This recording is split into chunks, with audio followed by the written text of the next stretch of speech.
Welcome, everyone. Loss and grief are natural parts of the human journey. But when loss comes suddenly and without warning, the trauma and sorrow can collide in ways that feel unbearable. In those moments, our minds and hearts can struggle to make sense of what's happened, often leaving us emotionally overwhelmed. Today's conversation takes a deep personal look at grief, the kind that arrives unannounced and leaves you not knowing how to breathe or move forward in life. Joining us today is friend and colleague Michael McNulty, who shares his personal story of the moment he lost a close friend and didn't know how to move through the pain. It was only when he was introduced to a simple hobby that the fog started to lift. That moment sparked a healing journey, one that has unfolded piece by piece.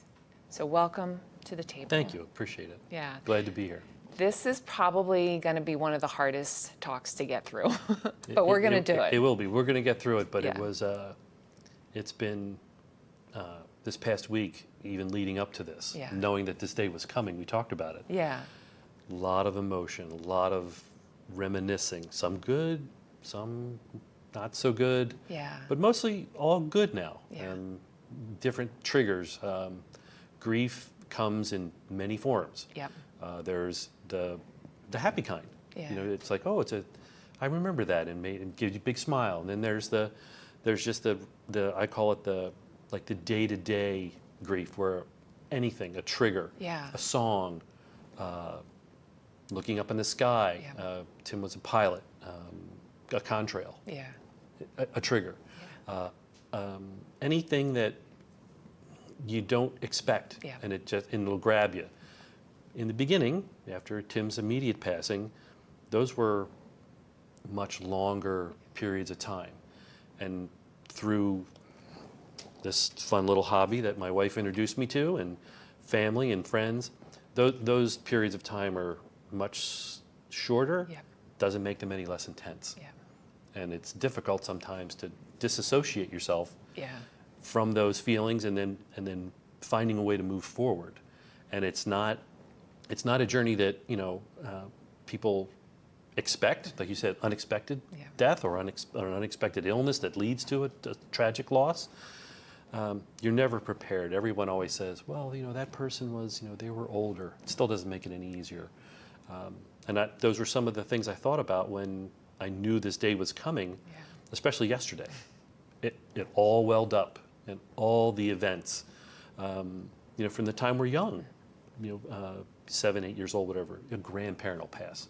Difficult, but you get exposed to it. And then for me personally, age 17, 18, my senior year of high school, my brother was tragically killed. That was a 1 minute he was here, and the next minute the police officer was knocking at the door. Yeah. Unbelievable. To this day, I still don't really wrap my head around it. Then fast forward a little bit. My parents, older relatives pass away. You kind of expect that. I'm in my 30s or 40s. I'm like, yeah, it's sad, and you go, and you get through it. Then fast forward, I married my wonderful, amazing wife. Both her mom and her mother's brother at age 60 within 18 months. Yeah. Long illnesses, gone.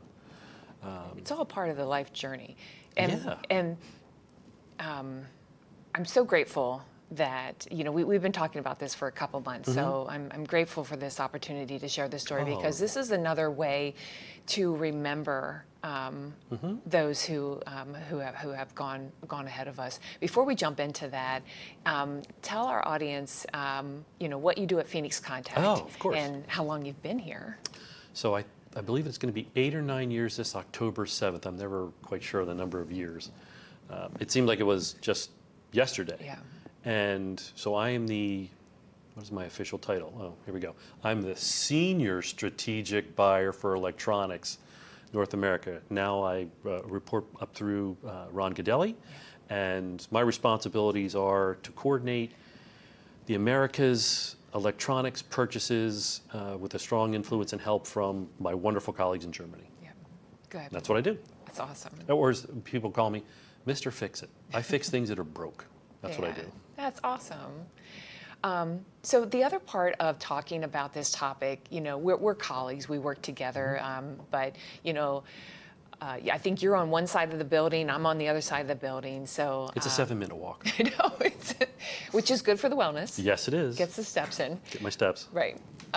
So that's a good thing. But, there's so much that connects us from our personal lives to our work lives. And when we started talking about this story and this journey that you've been through, I really wanted to focus on this because there's a lot of talk about work-life balance. But, when you bring your work life home or your home life to work, it's hard to disconnect from that sometimes, especially when your mind is so wrapped up in a situation. And so I really wanted to lean into that today because, we need each other to support us through those times. I've shared with you, I had a personal friend of mine that passed away in 2014, a very unexpected loss. And I got the news of her passing while I was at work. And so every time I walk through the door, I can see in your eyes. You're right. It's emotional. It's it's one of those triggers. Right. It's a little bit of a trigger. So so it's important that we realize that, even though we have a job to do and we are at work, if you sense somebody around you is just not themselves, lean into that and just check on them. How are you doing? And, is there anything I can help you with and to offer that support? So Just a kind word, a smile. yeah. Let's go take a walk. Yeah. It goes a long, long way. Yeah. So as you were getting into, and you mentioned, grief is not just, grief is different for everybody. Unfortunately, every one of us at some point is going to experience a human grief where we've lost a friend or a loved one or that type of thing. But grief can also be, losing, maybe if somebody's gone through an accident and they've lost a limb, or losing a job, or you get, that midlife crisis, where you get to a point where you feel like you've kind of lost yourself along the way, and then you're refinding yourself again. So grief is different for everybody, but let's lean into your story a little bit and how we got here today. Sure. So I would love to. this is connected to your friend, Tim Schiller, brotherly friend. Yeah. from age 15, Yeah. juniors in high school. Okay. We got thrown together quite by accident.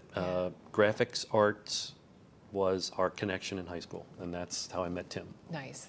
It was a long time ago. So what was that connecting? What was that like when you two came together? Was it immediate? What was it like? Wait a minute. You know what? We're brothers. Pretty We're much. friends. He was from this area. Grew up in the Lewisberry area. Okay. I didn't know Tim from then. We grew up in Warminster, Pennsylvania, northeast suburb of Philadelphia, and we went to William Tennant Senior High School. The new high school had just been built, and he had moved down here with his mother from his grandmother's home in Lewisberry to Warminster, which is where we grew up. And it's September, whatever. Back in the day, you didn't go to school in August. You went in September after Labor Day. And we ended up in the same graphics arts class. Yeah. And I just knew that person was someone that I wanted to get to know. And we were like that for almost 43 years. Wow. Until his passing. Went to high school together, graduated high school together, went to Millersville University together as industrial arts majors. Best man in each other's weddings. All three of his kids, there for every one of them. The passing of his beloved wife at age 40. He was there when our son was born premature. So if I mentioned when I lost my brother, Patrick, Tim was right there. Yeah. And he didn't become my brother. He already was my brother. But that bond never broke. I mentioned it a little bit in the one the eulogy that I had to write for him. You know, it always says when you get frustrated with someone, you know, I'm at the end of my rope with that person. There was never an end of that rope with Tim. Yeah. No matter what, the good, sometimes the bad, and the very ugly. There was never an end to that rope because we were that connected. You weren't just building a friendship, you were building life together. But we You're did. so intertwined. Absolutely intertwined. Yeah. And you know, you talk about people who, you know, you go through life and you get disconnected for a period of time, and then you say, well, we picked up right where we left off. Yeah. Tim and I never had that gap of where you ever left off. It was, even when we were separated by 3,000 miles, we lived in California, he still lived here. We always found a way. He would travel for business, he'd come to California. He'd put me on a plane, fly me back east. We always found a way. Yeah, Always. that's neat. Yeah. Yeah, that's really a tremendous relationship, you know, brotherhood, and it doesn't have to be blood related. And that's really the neat thing about having friendship like that, especially if someone is an only child, or you know, maybe others in your family have passed away. But having that one close friend, I have that with some of my other friends who I consider really sisters Absolutely. because of how close they are. So Yeah, and then people, I hear it all the time, a lot of the younger people, and I try to remind them, oh, my best friend this, my best friend that. I go, if you can go through life and have one person Yeah. that you can count on no matter what. I've been fortunate. I've had two. One's still with us and one's passed on. Yeah.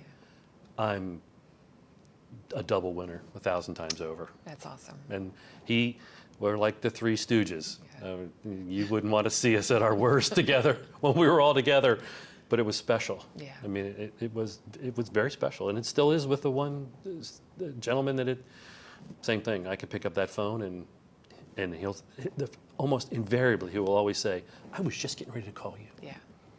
And I would do that with Tim, where we would literally finish each other's sentences. I mean, we were that close, literally that close. You talked about prior to Tim's passing that he had lost his wife. Yes. Tell us a little bit about that. Tim and Janine were like, people say, you know, opposites attract. Yeah. That's what they were, but they were deeply, madly in love. 3 beautiful kids. And sadly, she noticed something was not right coming back from one of their trips. And long story short, she was diagnosed with early onset ALS, and the doctor said 18 months. And 18 months to the month, at age 40, she passed. Yeah. Left 3 children, 9 or 10-year-old, the oldest. Nina, the middle one, was 7, 6, and Anthony was 4 years old, little teeny tiny thing.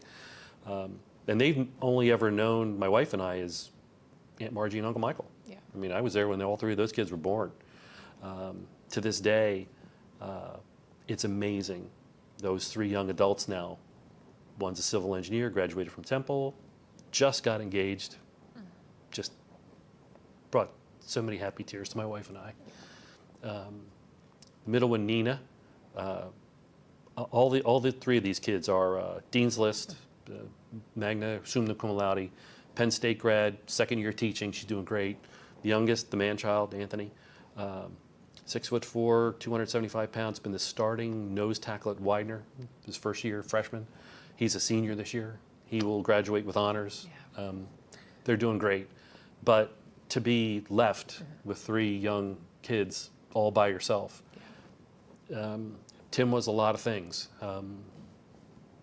One of them was not being able to overcome his alcohol addiction. But the one thing he was not an absent parent. Yeah. He raised 3 beautiful kids, and I mean, we love them dearly. What was that like to go through that with Tim during that time? But then Wow. also knowing he also had this alcohol addiction. That was the interesting part about Tim. Okay. They talk about people who are highly functioning alcoholics. Tim was the gold medal winner. Okay. Probably looking back with the other friend of ours, this was something that Tim, you know, his father was an alcoholic, passed away from alcoholism.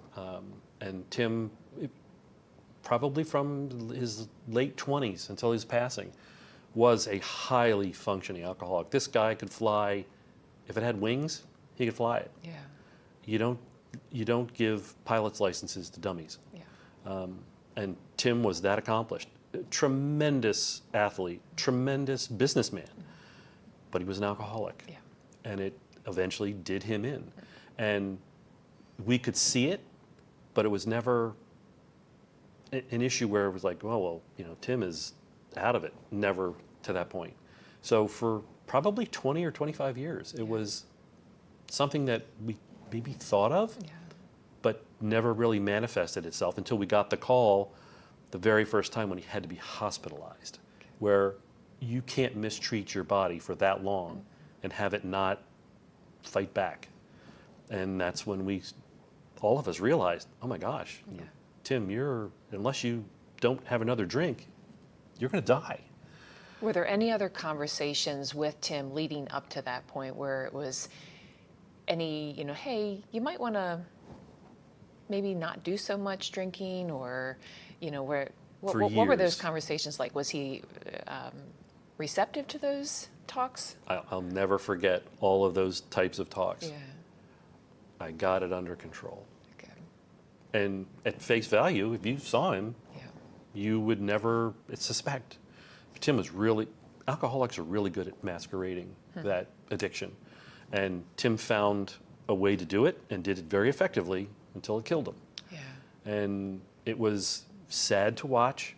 And he tried, 3 times he tried with the rehab. And on the 3rd time, we really thought that he had the ability to overcome it. But he had done so much damage that he ultimately gave up because his body had deteriorated to a point where it was like heart issues, kidney issues, brain issues. He just said, well, if I'm going to go out, I'm going to go out drinking, and that's what ultimately, but someone ended up killing him. That's what. Yeah. That's what did him in. And we weren't ever, it's the only time that we were ever separated physically, not emotionally, physically, because he did not want my wife and I to see him in the condition that he was in the last 3 months of his life. He would always come up with an excuse or push us away physically, not emotionally or we always were able to communicate, but he never wanted us to see him like that. And it's one of the great laments on his passing. We're very close with his brother and his sister. I said, the day that he passed, I was on the phone with his brother, Greg, because he called and told me. And I said, I want to come down and see him. And Greg's like, you don't want to see him like this. Yeah. You don't want to remember what I've had to go deal with. You want to remember him. We all have that photograph. That's what you want to remember. And it still pains me to this day, but I'm kind of glad I didn't get to do that. Yeah. Part of me thinks, though, like,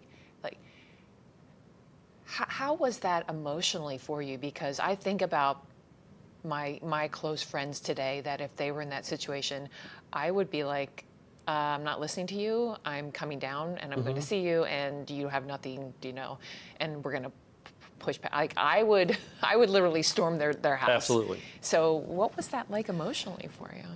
To this day, it's very difficult. And Greg and I get along great. I love him, but I still will, on occasion, we'll have that conversation. And he goes, Michael, I know how you feel. I appreciate it. And I still think you made the better choice by not coming, because it was not the person that you loved and cared for and was there for you.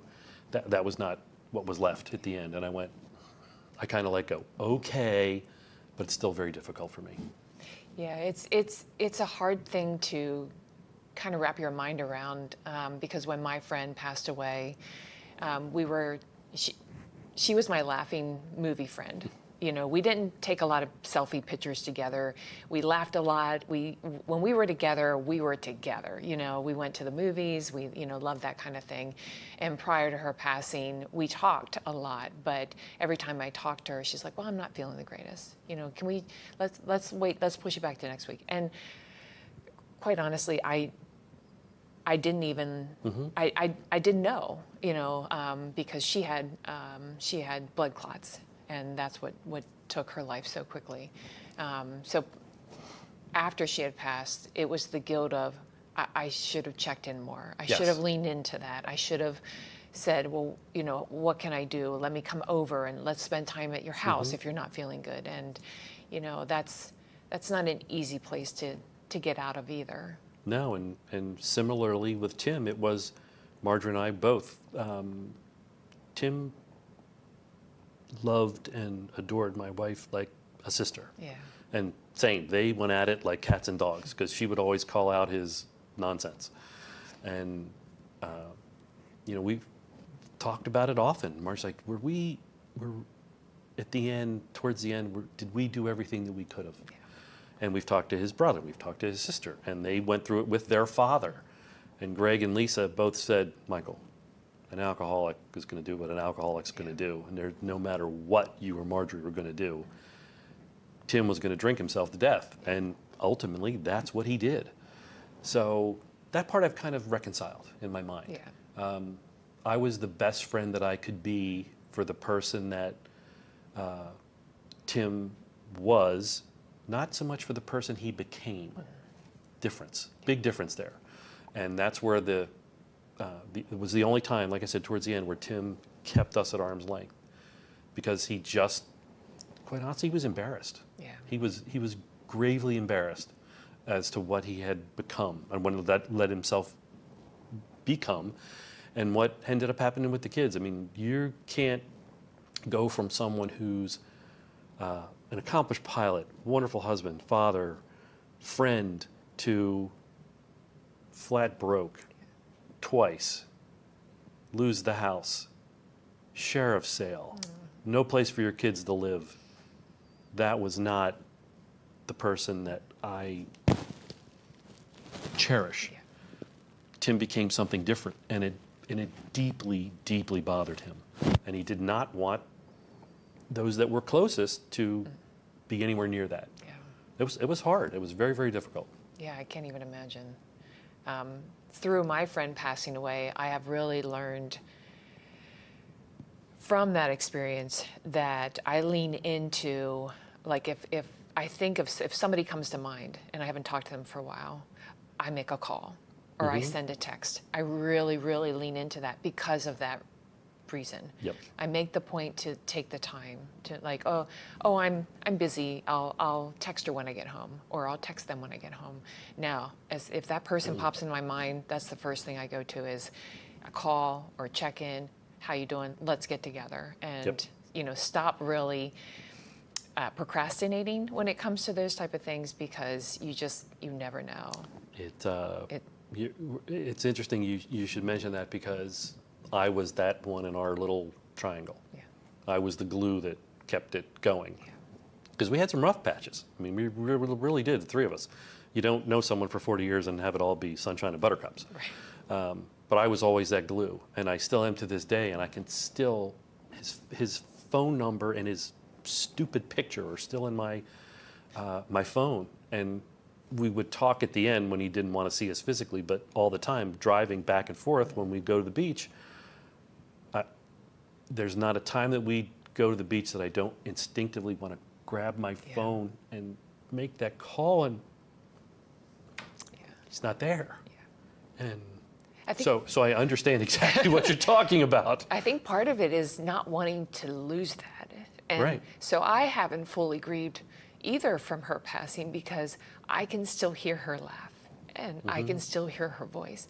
And so I think, if I grieve and get past that, am I going to lose that? Yes.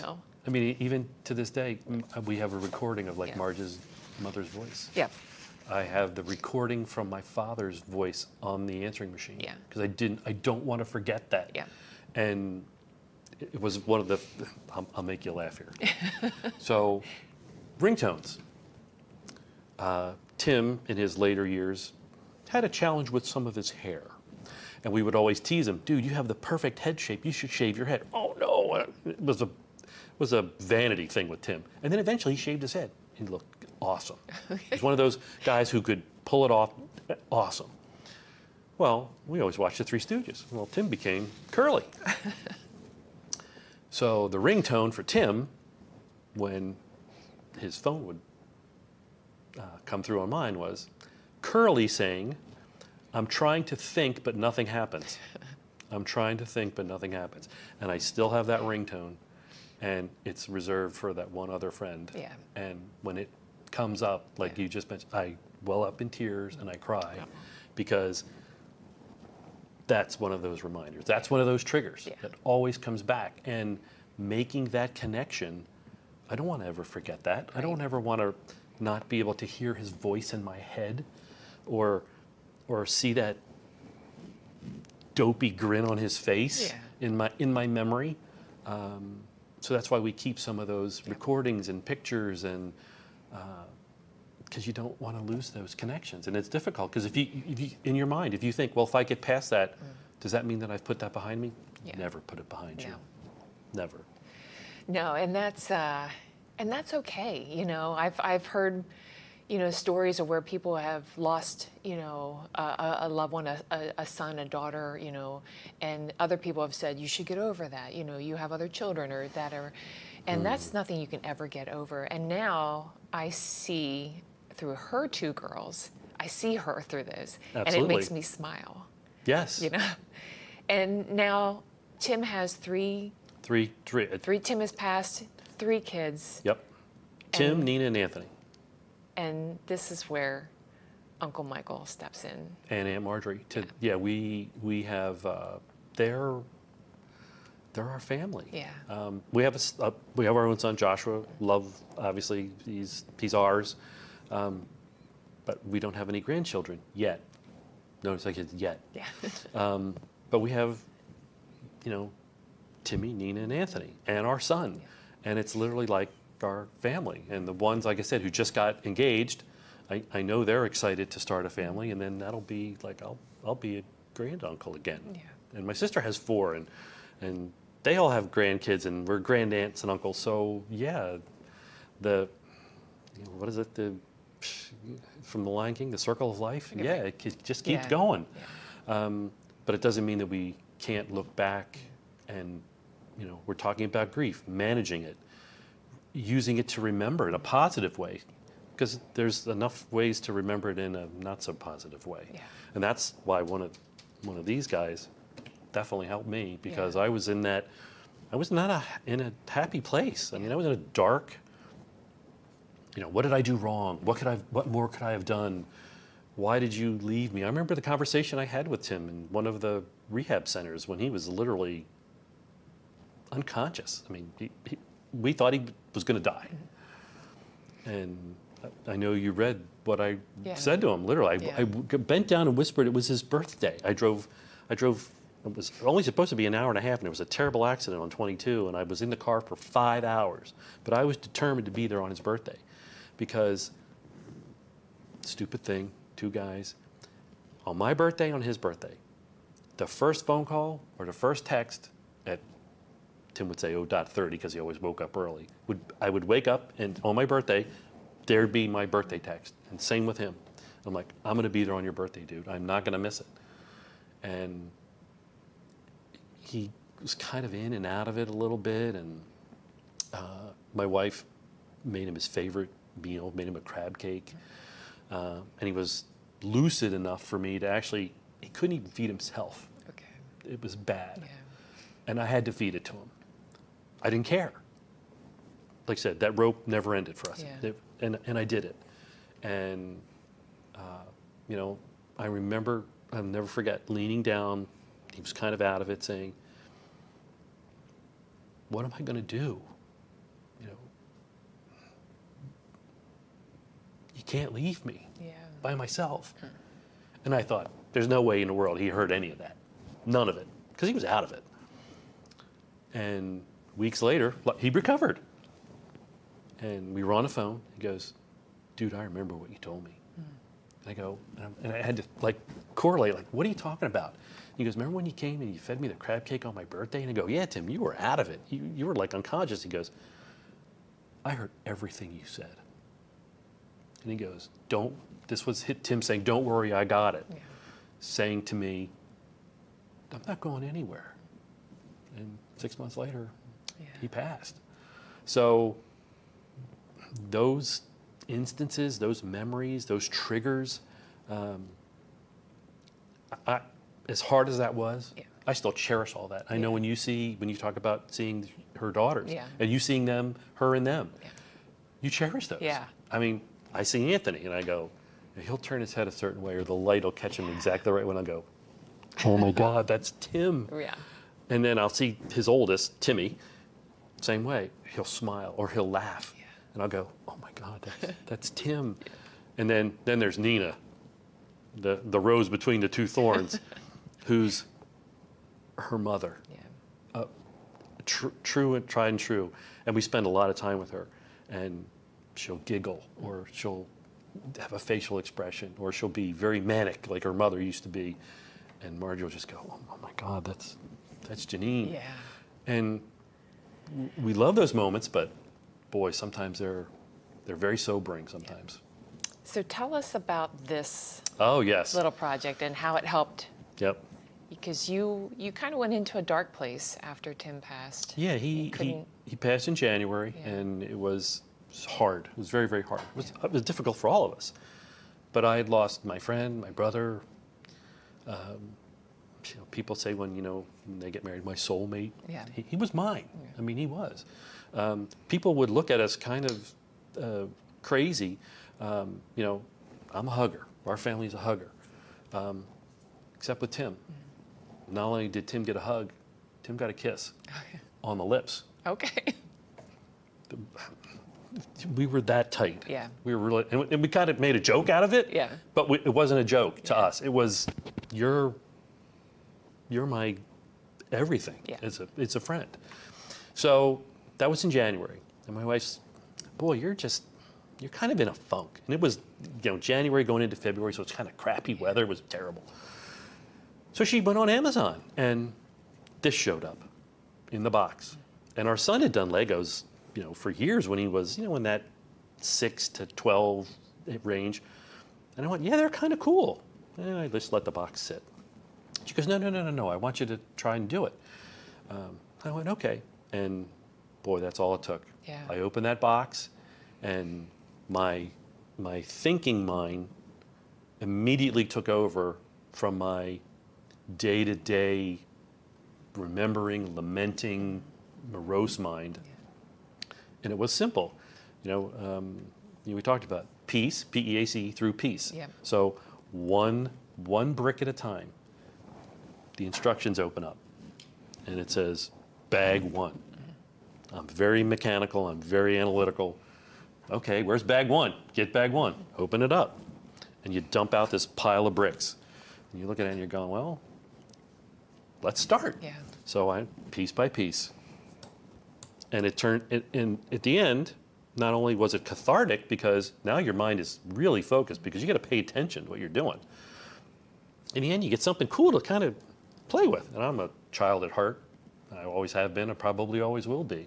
And I was like, look, honey, if you can steer it, and it has shock absorbers, and it has a hood, and you could take the tires off. And she's like, I think you found the thing that will help distract you and take your mind off of it. Well, that one Lego has turned into, much to my wife's chagrin, I guess back in the 70s, they talked about Lego maniacs, kids who really got into it. Yeah. Lego has come a long way. They have some Legos now that are amazing. And it is my distraction, my mental distraction. When I'm doing a Lego, I'm doing a Lego. Mm. I can have a conversation with Marjorie. She does jigsaw puzzles. That's her thing. And, we're two old people at home. Work ends, we have dinner. I have my Lego table, right? She has her jigsaw puzzle table. 7 o'clock, Wheel of Fortune comes on, 7:30. Jeopardy comes on. We call my mom. We take a little break, and we work on our distracting things because our jobs are, all consuming, and our personal lives can be. Yeah. And through, this one box of plastic, I have an outlet. I have a distraction that allows me to put. Tim's always there, but he's in a spot where I can come back to him after I've done this. Yeah. And what's neat is a lot of the adult kits now. He was a pilot. Yeah. I've made the Concorde, this massive, huge Lego. So while I'm building it, I'm literally talking to Tim like, well, Tim, we're putting on the nacelle for the right wing. And it's like he's right there with me when I'm doing it. And he would, I know, at the end go, he would give me a hard time and go, what'd you spend on that thing? Because Tim was very frugal. But then he'd go, wow, mechanically, how did that piece of plastic and all those parts in a bag, in a box, turn into that beautiful rendition of the Concorde aircraft? He loved space, all the NASA sets. He would have loved all of it. And the December before he passed, he knew at the beach, he loved the beach, where we built our home at the beach. Go up on the upper deck, turn your head, about 2.5 miles as the crow flies, is the Wallops NASA launch pad for the resupply to the International Space Station. Nice. And he knew I loved rockets, and there's a museum as you come off the mainland in Virginia to go over to the island, which is the little NASA, kind of like a museum. And there's a rocket outside of that museum. And Tim found a black and white, beautiful photograph of that. And it's big, it's 18 by 24. And the last thing he sent us before he passed away was this tube showed up out of the blue. And I guess he ordered it on Amazon. We had no idea who it came from, because it didn't say who it came from. And I opened it, and as soon as I opened it, I knew who sent it. And that was the last physical thing that we had as a connection. And it's framed, and it's on the wall as you walk out on the upper deck to go to look to see the rockets. Yeah. And anything like that, mechanical, he would have loved all of this stuff. So I kind of talk to him when I'm building my Lego, in my head. I don't talk out loud. That's okay if you would. But sometimes I do. My It's wife will be fine. like, "Are you talking to Tim?" And I'm like, "Well, yeah, honey, I actually am." And she goes, "Oh, okay. Are you guys having a nice conversation?" I'm like, "Yeah, we kind of are." Yeah. And then when I'm finished, I have not only gone to a different place in my mind, which gives me peace, but I actually have something to show for it. Yeah. And what's neat, it's interesting you picked that set to display. On the way over here before the taping, one of our dear friends, youngest daughter, who I can't believe, turned 7, loves Legos too, and I have extra sets sitting around for little kids because they come to visit sometimes and you need to give them things to do. And I took that set over to Very nice. Ray, and she was just like, "Oh my gosh, it's a giraffe and a little monkey." And I'm like, "Yep." Yeah. So that gives me great joy Yeah. to be able to maybe turn another youngster onto something that I quite honestly had forgotten about when our son stopped building them until my wife ordered that on Amazon. Yeah, that is so neat, and that's truly what our brains need. Even if we're not grieving, even if we're going through a period of burnout. Oh my gosh, our yes. brains are a muscle, and they need to have movement and like, so if you lift weights and you get to a point where you feel like, I don't feel like I'm making a difference or whatever, then you increase the weight and that type of thing, and that's what our brains need as well. Mm-hmm. When they get locked into a situation such as grief, where we're going through the why them, why not me, why wasn't I there, why couldn't I have done more, why, and we technically kind of lock in our brains, whereas switching it to something as simple as a hobby or Anything. putting something together. We're not losing sight of that person. That person is there, but we're slowly, piece by piece, getting back into life again to where we can say, okay, they're not here anymore. I can't make a difference, but I can make a difference now with what's in front of me. And that's through helping and supporting Tim's children, through helping and supporting my friends' daughters, and still All of it. remembering the good times. Yeah, and there are patches, like we talked about it in the beginning of the taping, grief. Yeah. It comes in many forms, Yeah. and it hits you in different ways at different times. Yeah. It's how you interpret what grief is trying to tell you. It may be trying to tell you, Yeah. it's time, you know what, you need a sad, reflective moment. Yeah. There's nothing wrong with that.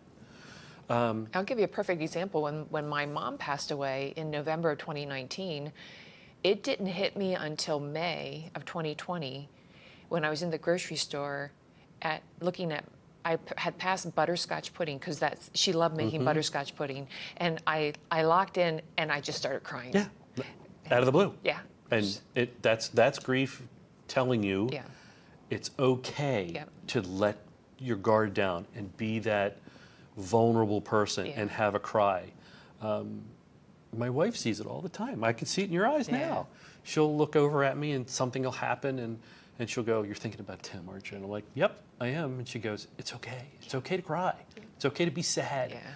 but don't get stuck there. Yeah. Don't get stuck there." There's you mentioned the butterscotch pudding. There's Tim and I were music-aholics. That was one of our other things. If there was a concert and we could drive, Yeah. we would go. Yeah.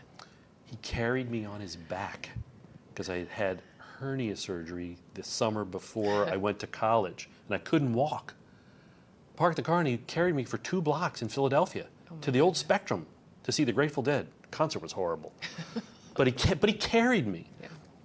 So that was our thing. So there's a song that this is difficult. It's okay. A band that we both love together, and there's a song that they sing called "Long Time Running," and it's with a band out of Canada called the Tragically Hip, and it's the story of our 40-plus years together. Yeah. A long time running. Yeah. And that song comes on, and I don't necessarily cry, but what I want to do, and I've done it like 3 times in public, and I'm not a dancer guy. That's not my thing. Is I will grab my wife's hand and pull her up, and she knows exactly what's coming. Yeah. She's like, "We're gonna dance, aren't we?" I'm like, "Yep." She goes, "But we're in the middle of like all these people, and they don't know who we are." And I'm like, "I don't care. Doesn't matter." Yeah.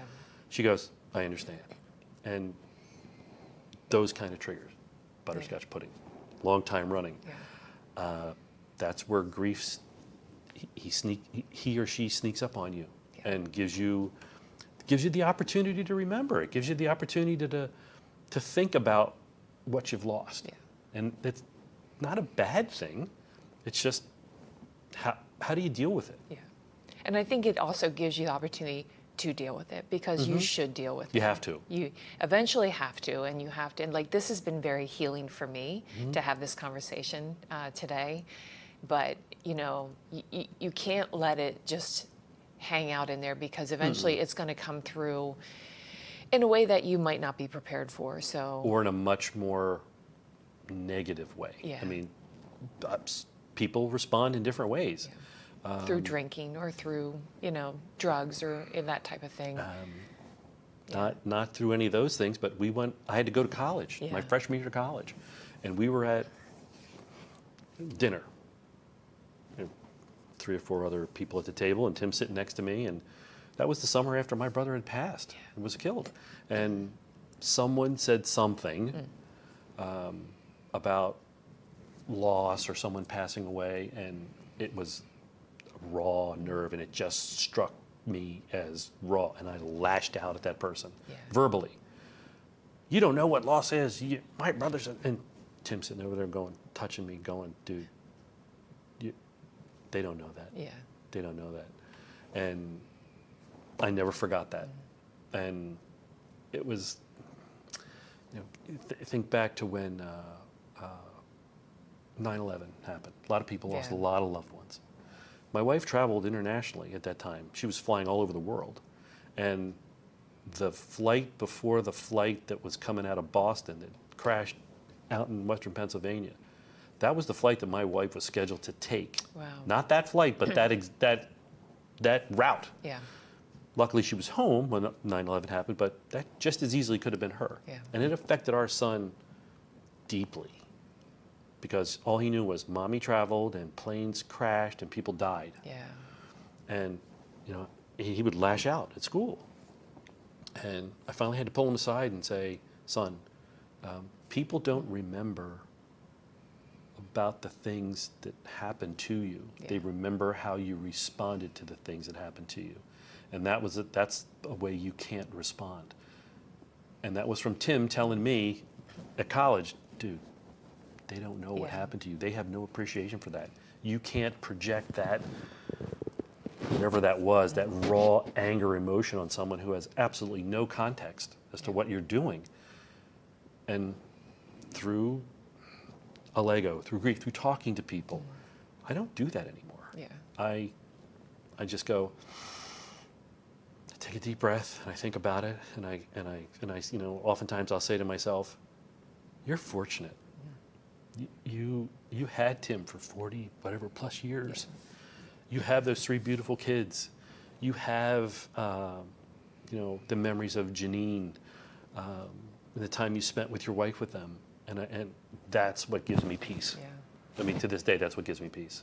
Yeah, and that's you touched on something. I want to lean into that, and that's a good thing for all of us to remember as we go throughout our days, and maybe we come across somebody that's not very nice or angry or lashes out or whatever.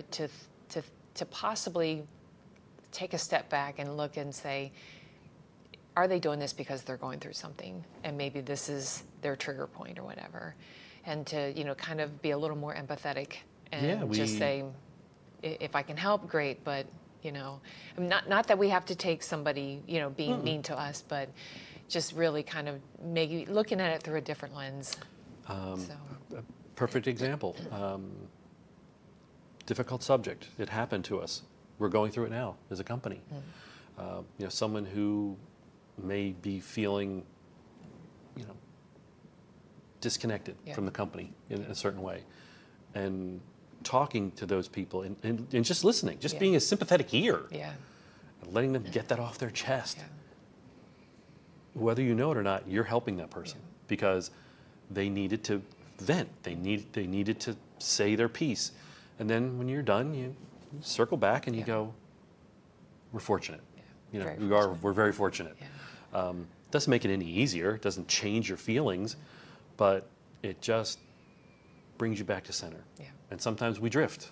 And drifting sometimes can lead to bad behaviors.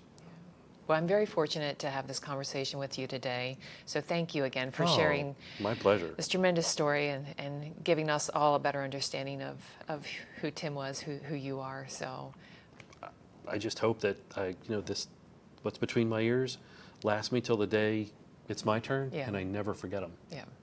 Because I never want to. Good. Michael's journey reminds us that healing isn't about forgetting. It's about finding new ways to carry the memory forward.